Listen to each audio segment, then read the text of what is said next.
Hi everyone, my name is Kelsey Spurrier and this is my oral presentation on The Scarlet Letter by Nathaniel Hawthorne. I loved this story.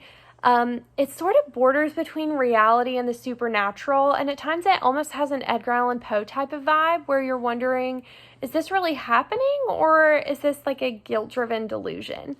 It's the story of Hester Prynne, who's a Puritan woman who was sent to the New World ahead of her husband, and she conceived a child, Pearl, despite her husband never making it to the colonies. So this is a pretty obvious show of adultery, which is a very shameful sin to commit in the Puritan culture. And it was not one that she could hide from because of her pregnancy.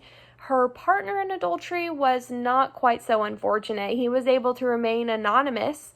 And even when Hester is pressured to give the name of her partner, she refuses.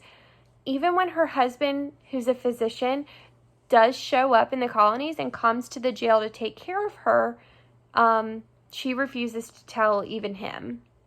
He decides to go by Roger Chillingworth to distance himself from Hester and remain anonymous, and he vows to her that he will find out who committed this sin against him.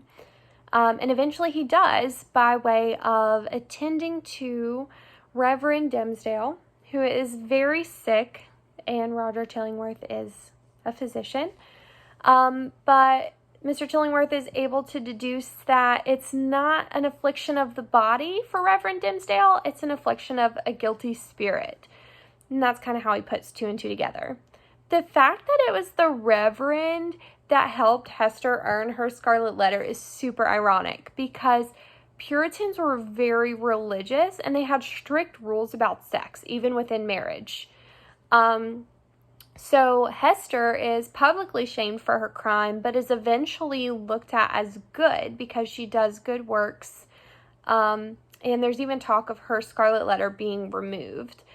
But Reverend Dimsdale is seen as good from the very beginning as a reverend, highly respected in the town, but he is eaten alive by guilt, and it eventually claims his life. So this story kind of shows the different ways that we can handle our wrongdoings and how they can have drastically different results. It also shows how much society influences people's choices and how even if someone does something wrong and tries to confess, that confession should bring shame, but society's perception of that person is going to outweigh the shame of that confession. So basically, public shame and private shame are very different with different consequences. We've already had the opportunity to read a bit about Puritan culture and the Salem witch trials in this class. So the Salem witch trials took place in the 1690s. This story takes place in the same location, which is Colonial, Massachusetts. The same culture of Puritan settlers, but it takes place 50 years before. So something that's really interesting to me is that this story is very much about sin and shame and paying for your transgressions, yet witches being convicted does not seem to matter to these Puritans. Despite the heavy influence that witchcraft and dark magic seem to have over the plot. There's instances of the red letter A burning in the sky for the whole town to see. Pearl has a supernatural knowledge of the Scarlet Letter on her mom's dress being related to Reverend Dimsdale's ailments. And there's a constant mention of the black man in the forest with a book of names written in blood. And it seems like these Puritans just sort of have their priorities a bit misplaced when it comes to convicting sins. Because unlike what we know about the Salem witch trials, though the story is fictional, the instances of witchcraft are undeniable throughout the story. So the Scarlet Letter itself actually serves as a symbol of evil and witchcraft. So as I mentioned a minute ago, there's a black man which represents the devil. He has a book of names written in blood.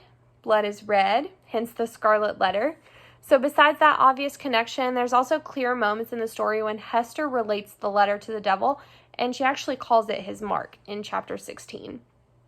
But it all points back to the public perception of adultery versus the public perception of the witchcraft. So in conclusion, The Scarlet Letter is a masterpiece that can serve as another glance into Puritan life for us today, and it can also serve as a parable of two possible paths to take when you do something wrong. The story highlights witchcraft more than it really exhibits adultery, but the acts of witchcraft are overshadowed by the adultery due to the public perception of the characters. If there are any questions, I'm happy to chat and answer in the discussion thread. Thank you guys for your time.